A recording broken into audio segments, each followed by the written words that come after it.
ఒక ప్రభుత్వం వందల కోట్ల రూపాయలు ఖర్చు పెట్టి ఎన్నో సంక్షేమ పథకాలను పకడ్బందీగా అమలు చేసినా ప్రజలు ఎందుకు వారికి వ్యతిరేకంగా ఓటు వేస్తారు?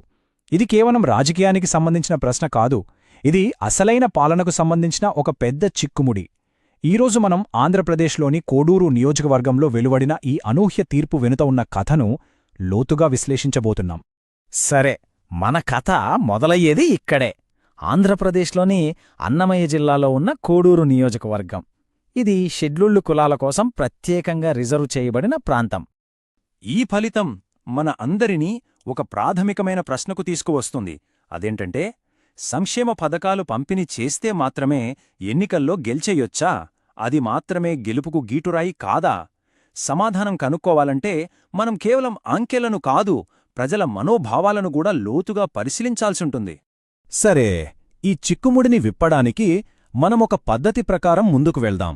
ముందుగా కోడూరు ప్రజల మనోభావాలు, వాళ్ల నాడి ఎలా ఉందో అర్థం చేసుకుందాం. తర్వాత అంకెలు మనకేం చెబుతున్నాయో చూద్దాం. ఆ తర్వాత ఈ ఫలితానికి అసలు కారణాలేంటో విశ్లేషించి, చివరిగా భవిష్యత్ పాలనకు ఇక్కడినుంచి మనం ఎలాంటి పాఠాలు నేర్చుకోవచ్చో చర్చిద్దాం. ఏ ఎన్నికల కథకైనా మూలం ఆ ప్రాంత ప్రజలే కదా. కాబట్టి మనం మొదట కోడూరు యొక్క సామాజిక, ఆర్థిక పరిస్థితులు ఎలా ఉన్నాయో ఒకసారి చూద్దాం. అసలు ఇక్కడి ప్రజల జీవన విధానమెలాంటిది? వాళ్ళ ఆశలు, ఆందోళనలేంటి? కోడూరు ఇది చాలా ప్రత్యేకమైన నియోజకవర్గం. ఇక్కడ ఓటర్లు చూస్తే దాదాపు 2,04,000 మందికి పైగా ఉన్నారు. వీరిలో ఎక్కువ శాతం మంది దళిత, గిరిజన వర్గాలకు చెందినవారే.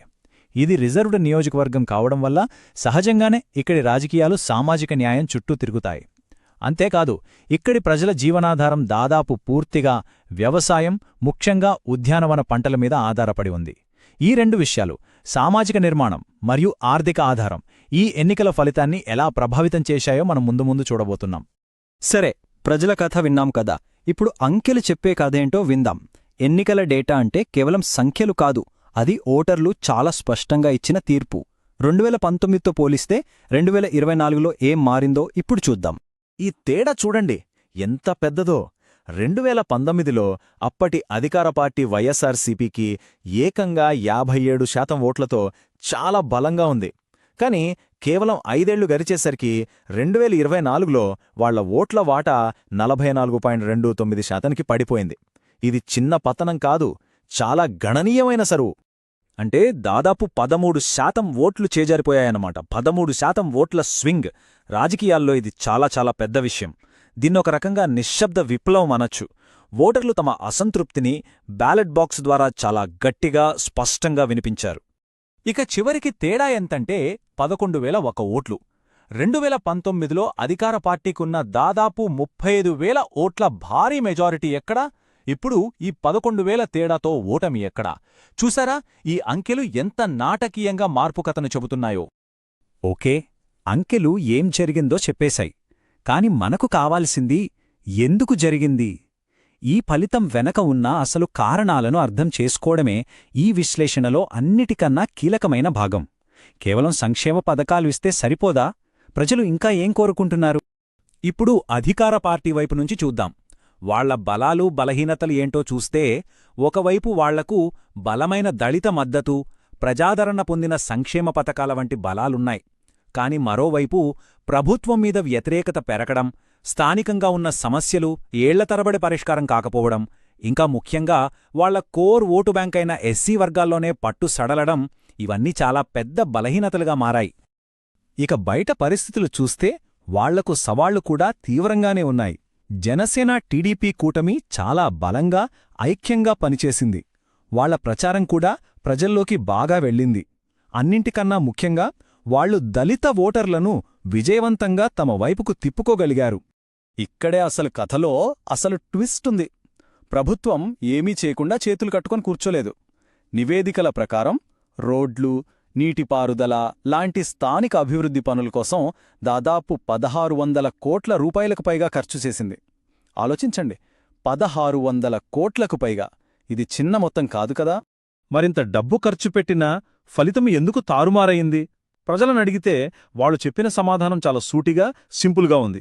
ఉద్యానవన రైతులుగా మేం చాలా కష్టాలు పడుతున్నాం, ఎప్పటినుంచో ఎదురుచూస్తున్న ఫ్రూట్ ఫ్యాక్టరీ రాలేదు, కోల్డ్ స్టోరేజ్ సౌకర్యం లేదు, ఇవే మా అసలు సమస్యలు అని చెప్పారు. అంటే ప్రభుత్వం భారీగా ప్రాజెక్టులు కట్టినా ప్రజల రోజువారీ జీవితాన్ని ప్రభావితం చేసే చిన్న సమస్యలను పట్టించుకోకపోతే ఫలితం ఎలా ఉంటుందో కోడూరు మనకు స్పష్టంగా చూపించింది. సరే, సమస్య తెలిసింది, కారణాలు తెలిసాయి, మరి పరిష్కారమేంటి? ఈ విశ్లేషణ నుంచి మనం నేర్చుకున్న పాఠాల ఆధారంగా ఒక ప్రజాకేంద్రీకృత పాలనకు ఎలాంటి బ్లూప్రింట్ అవసరమో ఇప్పుడు చూద్దాం. ఏ ప్రభుత్వానికైనా 3 కీలకమైన సామర్థ్యాలు ఉండాలి. మొదటిది సెన్సింగ్, అంటే ప్రజల సమస్యల్ని, వాళ్ల ఆందోళనలను ముందుగానే పసిగట్టగలగాలి. రెండవది సీజింగ్, అంటే సమస్యను గుర్తించాక దాన్ని పరిష్కరించడానికి వెంటనే వేగంగా కదలాలి. ఇక మూడవది రీకాన్ఫిగరింగ్, అవసరమైతే పరిస్థితులకు అనుగుణంగా మన వ్యూహాలను, వనరులను మార్చుకోవడానికి సిద్ధంగా ఉండాలి. ఈ 3 సూత్రాలు పాటించినప్పుడే ప్రభుత్వం ప్రజలకు నిజంగా దగ్గరవుతుంది. ఉదాహరణకు అక్కడి రైతుల సమస్యనే తీసుకుందాం. ఒక బాధ్యతాయుతమైన ప్రభుత్వం ఏం చెయ్యాలి? వెంటనే ఫ్రూట్ ఫ్యాక్టరీని పునరుద్ధరిస్తామని ప్రకటించాలి. రైతులకు పంటల బీమా, సబ్సిడీలు ఇవ్వాలి. కోల్డ్ స్టోరేజ్ కోసం స్పష్టమైన టైమ్లైన్స్ ఇవ్వాలి. వీటన్నిటికన్నా ముఖ్యంగా నేరుగా రైతులతోనే కూర్చొని మాట్లాడి వాళ్ల సమస్యలేమిటో వినాలి. చివరగా ఒక చాలా ముఖ్యమైన విషయం గురించి చర్చిద్దాం. అదేంటంటే వ్యూహం వేరు, ఆచరణ వేరు. అంటే పెద్ద పెద్ద ప్లాన్స్ వేయడం వేరు, వాటిని గ్రౌండ్ లెవెల్లో, క్షేత్రస్థాయిలో అమలు చేయడం వేరు. ఈ రెండింటి మధ్య సమతుల్యత ఎలా సాధించాలి? చూడండి, విజయవంతమైన పాలన అనేది ఒక నాణేనికి 2 వైపులా లాంటిది. ఒకవైపు మౌలిక సదుపాయాలను పెంచడం లాంటి దీర్ఘకాలిక వ్యూహాలు ఉండాలి. ఇవి ఖచ్చితంగా అవసరమే. కాని మరోవైపు వారానికోసారి గ్రామసభలు పెట్టడం, ప్రజల ఫీడ్బ్యాక్ తీసుకోవడం లాంటి రోజువారీ ఆచరణాత్మక పనులు కూడా ఉండాలి. పెద్ద ప్రణాళికలు మనకు దిశను చూపిస్తే, ఈ చిన్న చిన్న పనులు ప్రజల నమ్మకాన్ని పెంచుతాయి. ఈ రెండూ కలిసినప్పుడే అసలైన అభివృద్ధి సాధ్యమవుతుంది. మొత్తం మీద కోడూరు ఎన్నికల ఫలితం మన ముందు ఒకే ఒక్క పెద్ద ప్రశ్నను ఉంచుతోంది. రాజకీయ విజయం అంటే ఆకాశమంత భారీ వాగ్దానాలు చేయడమా, పెద్ద పెద్ద ప్రాజెక్టులు కట్టడమా, లేక ప్రజల కళ్ల ముందున్న వారి రోజువారీ జీవితంలోని చిన్న చిన్న కష్టాలను తీర్చడమా? దీని గురించి మనం ఆలోచించాల్సిన అవసరం ఎంతైనా ఉంది.